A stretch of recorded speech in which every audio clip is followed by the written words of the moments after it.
Dear students, अभी तक हम लोग नरेशन के अंतर्गत डायरेक्ट से इनडायरेक्ट नरेशन में बदलने के क्रम में जनरल रूल्स जो 3 हैं, first person change according to subject मतलब change of person, first person change according to subject, second person change according to object, third person does not change, फिर चेंज ऑफ टेंस और change of other words, और इनके साथ इनके exceptions को भी हम लोग विस्तार से अध्ययन कर चुके हैं और साथ साथ हम लोग स्पेशल केस को भी शुरू कर चुके हैं।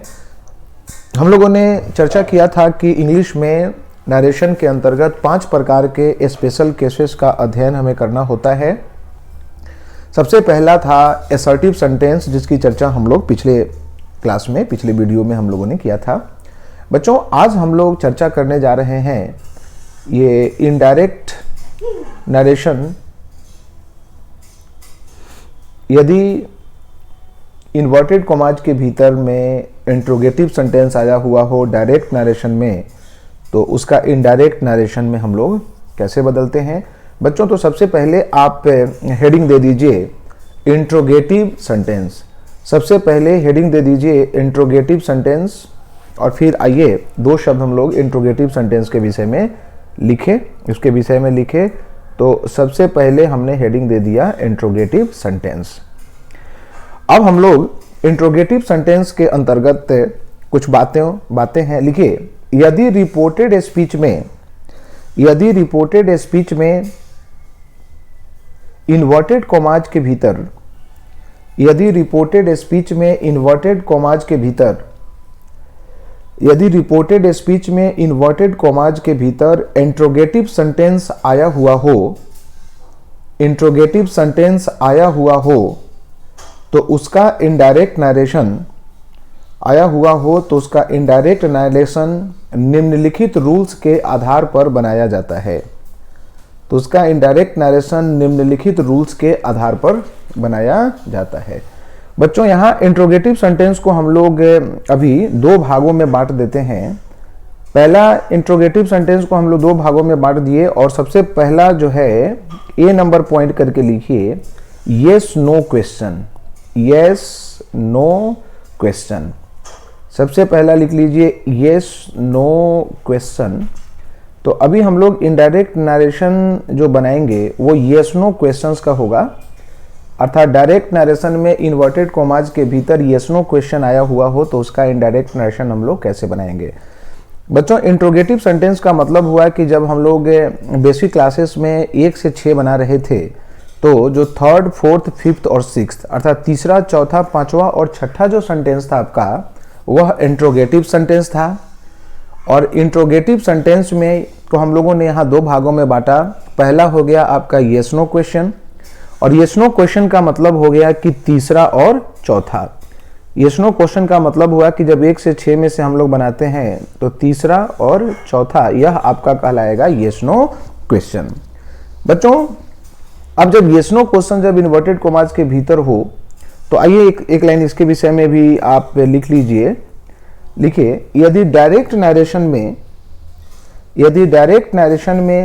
इन्वर्टेड कॉमाज के भीतर, यदि डायरेक्ट नरेशन में इन्वर्टेड कॉमाज के भीतर यस नो क्वेश्चन आया हुआ हो तो उसका indirect narration, yes no question आया हुआ हो तो उसका इनडायरेक्ट नरेशन। बच्चों, जब हम इसका इनडायरेक्ट नरेशन बनाएंगे तो कुछ रूल्स को फॉलो करना है। आइए सबसे पहले लिखिए रूल नंबर 1। सबसे पहले पॉइंट लिख लीजिए रूल नंबर 1। लिखिए रूल नंबर 1 मतलब सबसे पहला जो पॉइंट होगा आपका, सबसे पहला पॉइंट होगा वो लिखिए रूल नंबर 1। लिखिए, यदि रिपोर्टिंग वर्ब के बाद, यदि रिपोर्टिंग वर्ब के बाद, यदि रिपोर्टिंग वर्ब के बाद ऑब्जेक्ट नहीं हो तो, यदि रिपोर्टिंग वर्ब के बाद ऑब्जेक्ट नहीं हो तो उसे, यदि रिपोर्टिंग वर्ब के बाद ऑब्जेक्ट नहीं हो तो उसे, यदि रिपोर्टिंग वर्ब के बाद ऑब्जेक्ट नहीं हो तो उसे आस्क, ASK आस्क, या फिर उसको और भी आप चेंज कर सकते हैं enquire, ENQUIRE enquire, ask comma enquire, फिर आगे आप लिखिए वांट टू नो, तीसरा जो है want to know, want to know. फिर और भी आप इसको चेंज कर सकते हैं बच्चों, डिमांड, DEMAND, आप इसको डिमांड में भी चेंज कर सकते हैं, या आप इसको वंडर में भी चेंज कर सकते हैं, WONDER, आप इसे वंडर में भी चेंज कर सकते हैं। यदि ऑब्जेक्ट नहीं आया हुआ हो तो आप रिपोर्टिंग वर्ब को ask, enquire, want to know, demand और वंडर किसी में भी चेंज कर सकते हैं। बदले, वंडर में से किसी में भी बदले, वंडर में से किसी में भी बदले। पूर्ण विराम के बाद आगे लिखिए, यदि रिपोर्टिंग वर्ब के बाद, यदि रिपोर्टिंग वर्ब के बाद ऑब्जेक्ट आया हुआ हो, यदि रिपोर्टिंग वर्ब के बाद ऑब्जेक्ट आया हुआ हो, यदि रिपोर्टिंग वर्ब के बाद ऑब्जेक्ट आया हुआ हो तो उसे, आया हुआ हो तो उसे, तो उसे, तो उसे आस्क प्लस ऑब्जेक्ट, ऑब्जेक्ट आया हुआ हो तो उसे आस्क प्लस ऑब्जेक्ट, आया हुआ हो, अगर ऑब्जेक्ट आया हुआ हो तो उसे आस्क प्लस ऑब्जेक्ट, कॉमा दे करके लिखिए enquire plus of plus object, enquire plus of plus object. फिर उसके बाद लिखिए want to know, want to know plus of plus object, want to know plus of plus object. या फिर और भी आप लिख सकते हैं demand plus of plus object. इस चारों में से आप किसी में भी बदल सकते हैं, या तो आप आस्क प्लस ऑब्जेक्ट में चेंज करें, या फिर इंक्वायर ऑफ प्लस ऑब्जेक्ट में चेंज करें, या फिर want to know of plus object में चेंज करें, या फिर आप उसको demand plus of plus object में चेंज करें। आप इसको इसमें से किसी में भी बदल सकते हैं। बच्चों अब दूसरा पॉइंट लिखिए, लिखिए इन्वर्टेड कॉमाज के बदले में, इन्वर्टेड कॉमाज के बदले में, दूसरा काम सबसे पहले अब हम लोग देखेंगे इन्वर्टेड कॉमाज के बदले में। लिखिए इन्वर्टेड कॉमाज के बदले में, इन्वर्टेड कॉमाज के बदले में, इन्वर्टेड कॉमाज के बदले में इफ या वेदर, इन्वर्टेड कॉमाज के बदले में इफ या वेदर, इन्वर्टेड कॉमाज के बदले में इफ या वेदर का प्रयोग करें, इन्वर्टेड कॉमाज के बदले में इफ या वेदर का प्रयोग करें, इन्वर्टेड कॉमाज के बदले में इफ या वेदर का प्रयोग करें। आप वेदर का स्पेलिंग लिख लीजिए WHETHER। तो इन्वर्टेड कॉमाज के बदले में इफ या वेदर का प्रयोग करें।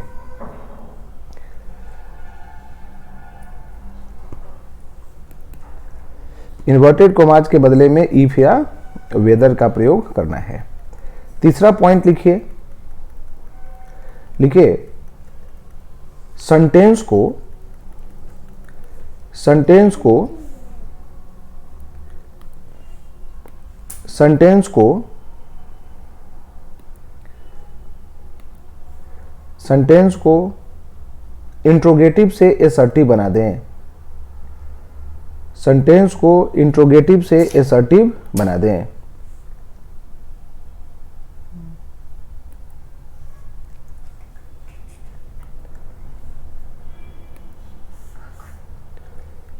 सेंटेंस को इंट्रोगेटिव से एसर्टिव बना दें। बच्चों इंट्रोगेटिव से एसर्टिव कहने का आपका मतलब है कि जैसे इंट्रोगेटिव सेंटेंस में जो सेंटेंस होता है, अर्थात ये जो यस नो क्वेश्चंस हैं, यस नो क्वेश्चंस का स्ट्रक्चर होता है आपका यस नो क्वेश्चन में सब एक्सुलियरी वर्ब होगा, फिर आपका इसके बाद में सब्जेक्ट होगा, फिर आपका इसमें उसके बाद में मेन वर्ब होगा, और फिर उसके बाद में अदर वर्ड्स होता है। अगर ये नेगेटिव होगा तो फिर सब्जेक्ट के बगल में हम इसको नॉट लगाते हैं, या फिर आप इस एक्सुलियरी वर्ब को नॉट एक साथ करके कॉन्ट्रैक्टेड फॉर्म में आप उसका भी यूज कर सकते हैं। अगर वाक्य में एक ही वर्ब अगर is am are was were हो तो वह सब्जेक्ट के पहले हो जाता है। और फिर लास्ट पॉइंट लिख लीजिए, चौथा पॉइंट इसका लिख लीजिए, आवश्यकता अनुसार जनरल रूल्स का पालन करें। आवश्यकता अनुसार जनरल रूल्स का पालन करें। जहां पे आवश्यकता होगी जनरल रूल्स का, हम जनरल रूल्स को फॉलो करेंगे।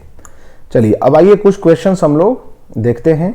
सबसे पहला क्वेश्चन है आपका, he said to me are you a student. He said to me are you a student. जब इसको हम इनडायरेक्ट नरेशन में बनाएंगे तो यहाँ ऑब्जेक्ट आया हुआ है, आप इसको किसी में भी बदल सकते हैं। चलिए हम इसको आस्क्ड में ही बदलते हैं। ज़्यादातर केसेस में आपको आस्क्ड में ही बदला हुआ ऑप्शन आपके एग्जाम में होता है या बदला जाता है या ज़्यादा पॉपुलर है। तो चलिए लिखिए, he asked me, he asked me.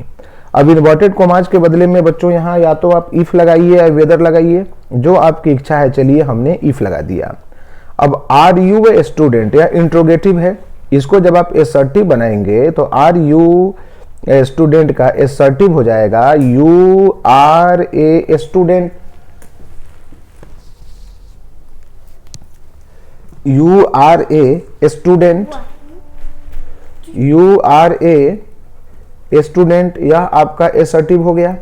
अब इसका इनडायरेक्ट नरेशन बनाइए, you second person change according to object, तो यू फिर मी में बदल के हो गया आपका आई, और आर या प्रेजेंट में है तो यह चला जाएगा पास्ट में, तो यह हो गया I was a student, I was a student. फिर दूसरा क्वेश्चन आपके सामने है, he said was I absent there. बच्चों जब इसको इनडायरेक्ट नरेशन में बनाएंगे, यहां ऑब्जेक्ट नहीं है, आप इसको ऐसे लिख सकते हैं, he asked, he asked. Object नहीं है, चलिए आस्क तक ही इसको छोड़ देते हैं। फिर आगे है इन्वर्टेड कॉमास के बदले में या तो आपको इफ लगाना होगा, नहीं तो वेदर लगाना होगा। चलिए हम यहाँ वेदर लगा देते हैं, यह हो गया आपका वेदर। वाज आई ऑब्सेंट का जब एसर्टिव सेंटेंस होगा तब यह आपका बनेगा आई वाज ऑब्सेंट देयर, यह आपका एसर्टिव हो गया आई वाज ऑब्सेंट देयर। अब इसका इनडायरेक्ट बना दीजिए आप, I first person change according to subject, तो आई ही के अनुसार बदल के आपका हो गया ही। और वाज ऑब्सेंट या सिंपल पास्ट है, वाज के बाद बिफोर अगर होता तब वो पास्ट कंटिन्यूअस होता, बट यहाँ वाज के बाद में वो बिफोर नहीं है, एडवर्ब आ गया सीधे, एडजेक्टिव इधर, ये एडजेक्टिव और फिर ये एडवर्ब। तो वैसे स्थिति में यह आपका सिंपल पास्ट है। बेसिक क्लासेस में हमने आपको चर्चा किया था सेंटेंस आइडेंटिफिकेशन के क्लास में। तो ही आई ही के अनुसार बदल के ही हो गया, और फिर इसको पास्ट परफेक्ट में लाइए तो पास्ट परफेक्ट का हेल्पिंग वर्ब होता है आपका हैड, और फिर मेन वर्ब। तो बच्चों वाज का मेन वर्ब हमने आपको क्या बताया है, बीन, और फिर ऑब्सेंट है तो ऑब्सेंट, ऑब्सेंट, और फिर अगर हेयर रहता तो देयर में हो जाता, बट देयर है तो यह आपका देयर ही होगा। फिर तीसरा क्वेश्चन आपके सामने है, आप इसको बनाने की कोशिश कीजिए। He said to me do you buy a car. अब तीसरा क्वेश्चन है यहां, चलिए अब रिपोर्टिंग वर्ब को बदलना है। अभी तक हम लोग आस्क में बदल रहे थे, आप किसी दूसरे का भी यूज कीजिए। चलिए हम इसको चेंज कर देते हैं, he wanted to know of me, he wanted to know of me. फिर उसके बाद इन्वर्टेड कॉमास के बदले में आपको जो इच्छा हो, वेदर या इफ, आपको जो इच्छा हो आप यहाँ पे लगा सकते हैं। फिर do you buy a car या सिंपल प्रेजेंट है, तो सिंपल प्रेजेंट का एसर्टिव क्या होता है, do you buy a car का एसर्टिव हो जाएगा यू बाई ए कार। तो you second person change according to me, तो यू मी में बदल के हो गया आई। और ये सिंपल प्रेजेंट है, तो सिंपल प्रेजेंट किस में चेंज होता है, सिंपल पास्ट में, तो बाई का V2 बॉट, क्योंकि सिंपल पास्ट में V2 का यूज करते हैं, तो आई बॉट ए कार। तो इसका इनडायरेक्ट नरेशन हो गया he wanted to know of me whether I bought a car। फिर बच्चों नेक्स्ट क्वेश्चन आपके सामने है, क्वेश्चन नंबर 4 देखिए, he said to me do you not talk to me। अब इसको आप इनडायरेक्ट नरेशन में चेंज कीजिए। चलिए हम लोग रिपोर्टिंग वर्ब को बदल बदल के यूज करते हैं, ही, फिर उसके बाद अब इंक्वायर्ड का भी यूज कर लीजिए। वो पास्ट में है तो चलिए हमने इसको लिख दिया पास्ट में, ही इंक्वायर्ड, और इंक्वायर्ड के बाद में अगर ऑब्जेक्ट है तो ऑफ लगा के लिखते हैं, he inquired of me. Inverted commas के बदले में इफ या वेदर का यूज करेंगे, तो चलिए हमने इफ का यूज कर दिया। Use second person change according to object, तो यू मी में बदल के यहाँ पर अब हो गया आई। और do not talk to me, अगर इसका आप एसर्टिव बनाएंगे तो यह हो जाएगा you do not talk to me. यह आपका सिंपल प्रेजेंट है, या सिंपल पास्ट में चला गया, तो यह आपका हो जाएगा if I did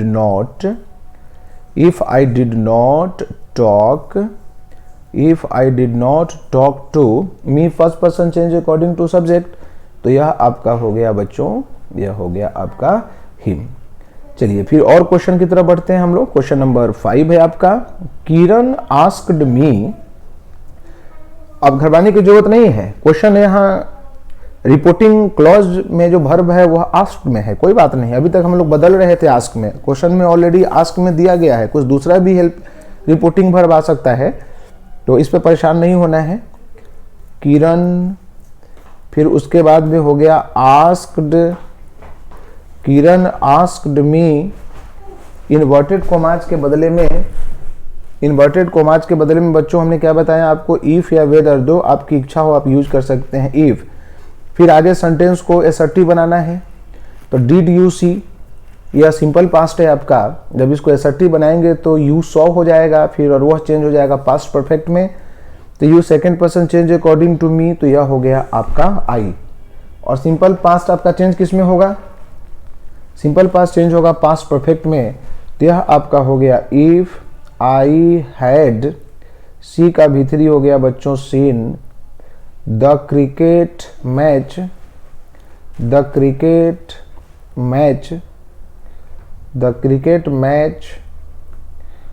on television.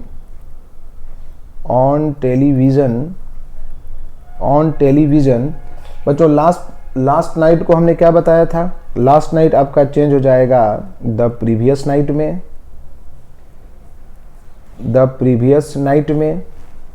या बच्चों एक और चीज हमने बताया था, लास्ट प्लस टाइम, आप इसको ऐसे भी चेंज कर सकते हैं, द नाइट बिफोर।